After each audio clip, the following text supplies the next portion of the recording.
Hi guys, it's April Brown here today, and I wanted to talk to you guys about cognitive strategies. I really wanted to talk about elaboration, and elaboration is just relaying new information to what is already known. So the way I incorporate this into my classroom is maybe Monday, Tuesday, we'll talk about, I introduce a new lesson. For example, figurative language. If I want to talk about figurative language, I may only focus on maybe two or three, no, maybe I have high school, so maybe five or six. Up here I have three behind me: metaphor, simile. Can you see metaphor, simile, and personification behind me? So if I wanted to elaborate on that, I would start off with introducing the lesson. I would give students a definition. We would research and find examples of that word or whatever phrase.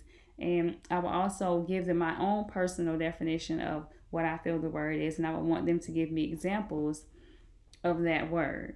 So, personification, we all know, is giving human like qualities to something non human or like animal or something. The talking tree. I do that. I'll give them examples and have them tell me, okay, now you give me some type of personification. So that's how I introduce the lesson. After I introduce the lesson, then I'm going to move on, and with this section, what we did, we read the lottery. So after we read the lottery, we went back after we did the theme and everything, got a good understanding of the lottery, analyzed it from top to bottom. We looked at every section, and we looked for metaphors, we looked for similes, we looked for personification. We just really dug into the story to find any type of figurative language that we could find. And after we did that, of course, I assessed them on it. So I may have a short quiz or test with figurative language on it, and I want you guys to find it for me. Find out which sentence has figurative language, or which paragraph has figurative language, or which short story has figurative language. That's it. That's all elaboration is. It's just relaying new information to what is already known.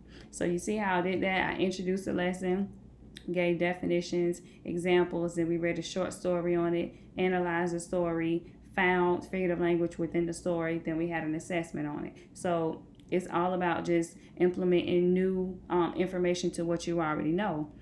But also with that, I do a lot of note taking. I have my students take a lot of notes because they can use those notes on their test. So note taking is when you write down keywords and concepts during reading or listening activities. So as I'm giving my lesson, students are taking notes, whether it's, I don't like them to use notes on the computers, but I'd rather them use physical notes, so that way I can go back and grade their notes and give them a grade for their notes, and they can also carry it around with them, so if they ever need it for homework, they have it. So those are just two of the main cognitive strategies that I use and I incorporate in my classroom. I do a lot of imagery too, but I don't want to talk about that. So elaboration and note taking is what I focus on today.